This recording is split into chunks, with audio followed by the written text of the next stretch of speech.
guys, we're here with Redrum at Sonic Bloom with Exron Music. We're going to do a quick interview. So it's your first time at Sonic Bloom performing? Yes. What do you think sets it apart from other music festivals that you've performed at?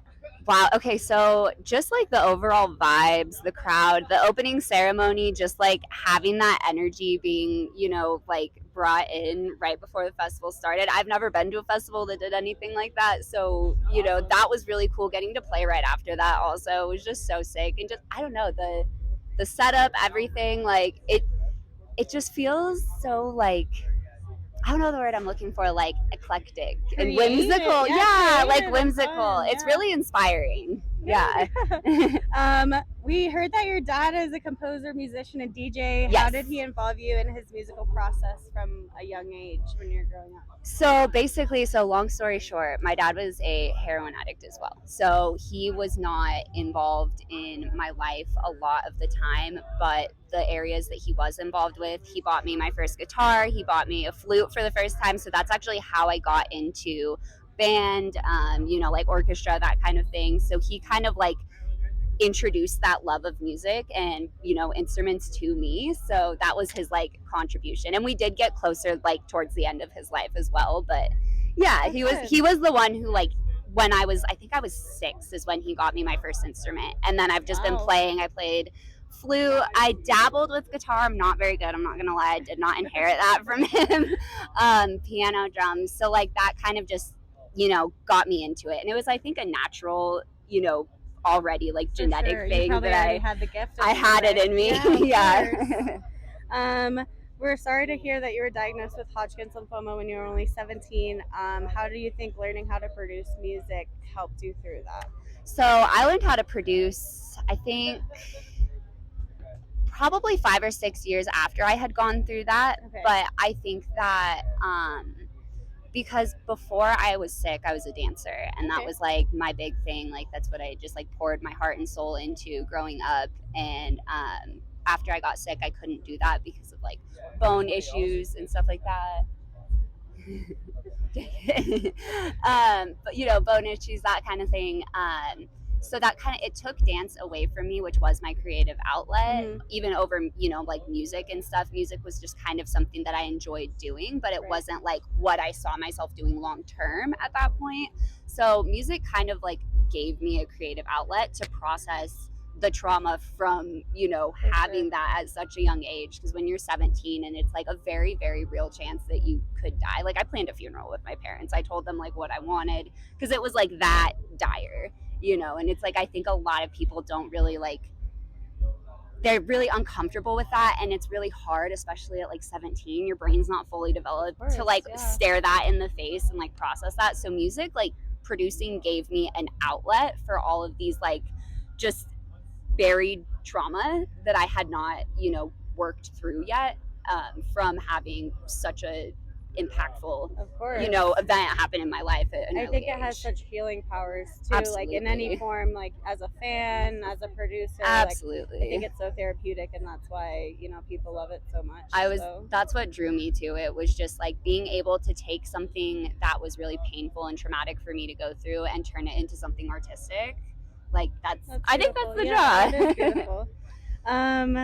So what made you want to pursue bass music specifically?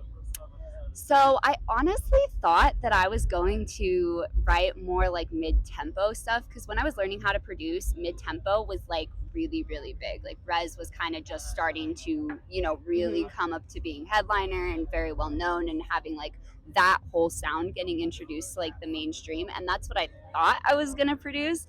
But when I started producing more, I ended up liking the more like wobbly, wubby side of things. So I don't know. I think I've only been producing for, I think I just hit 6 years now, actually. So nice. So not very long in like the grand scheme of things. So I don't even feel like I've gotten to like explore every avenue that I want to explore. There's so yeah. much that I want to do that's outside of bass music too. But That's good. I think the draw was me being a fan Yeah. at first, and then I was like, I want to try and do that. Natural progression. Yeah, and then I'm like, oh, okay, now I want to like move on to more melodic stuff. Yeah. 6 years is a long time though. You gotta give yourself credit for that. That's impressive. But when I compare it to like people that have been producing for like 15, 20 years, I'm like, I know nothing. I'm still like, how does a compressor work? Like, You'll get there. It just takes time. Just stumble through.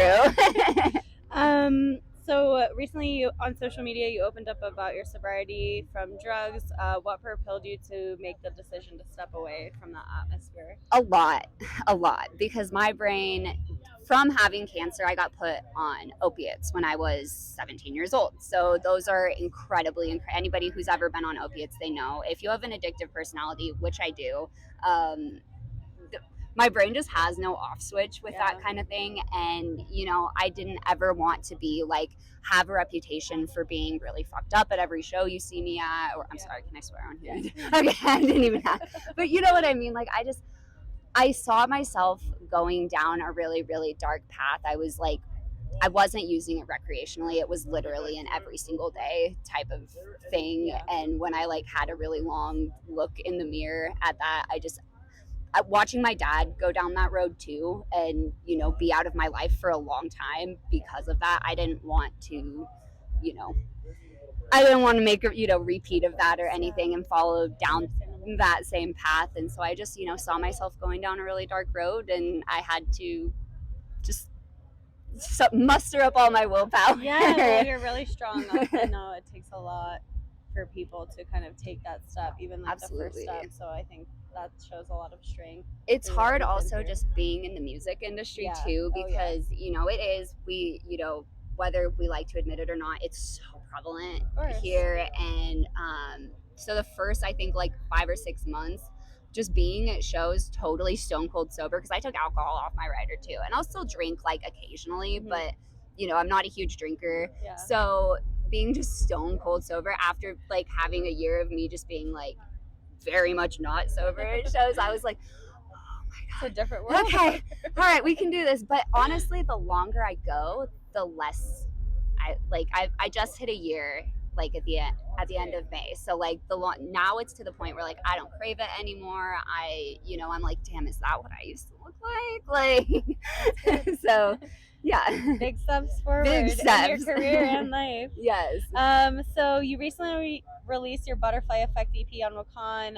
Tell us a little about the inspiration for the EP and how it came to fruition. Yeah, so that actually was right after Charles had passed away. I wrote all of those songs like within a really short span right after that happened, and he was like, you know, one of the first artists that I'd worked in the studio with, and that really like paid attention. He was like a mentor to me, like, you know, very much so, like was one of the first people that put me on shows, paid attention to my music, you know, gave me the time of day basically as a small artist. And so that EP was like very much so written when that happened, and also at that time was when I was like trying to get sober, and so it kind of was like an outlet, you know, like just literally, like that's why I called it Butterfly Effect, because I really feel like writing that I pushed myself harder than I've pushed myself on any other body of work, and I love it. It's one of my favorites. Yeah, we love it. Thank you. So keeping it a little bit more lighthearted. Sorry, I'm like depressing.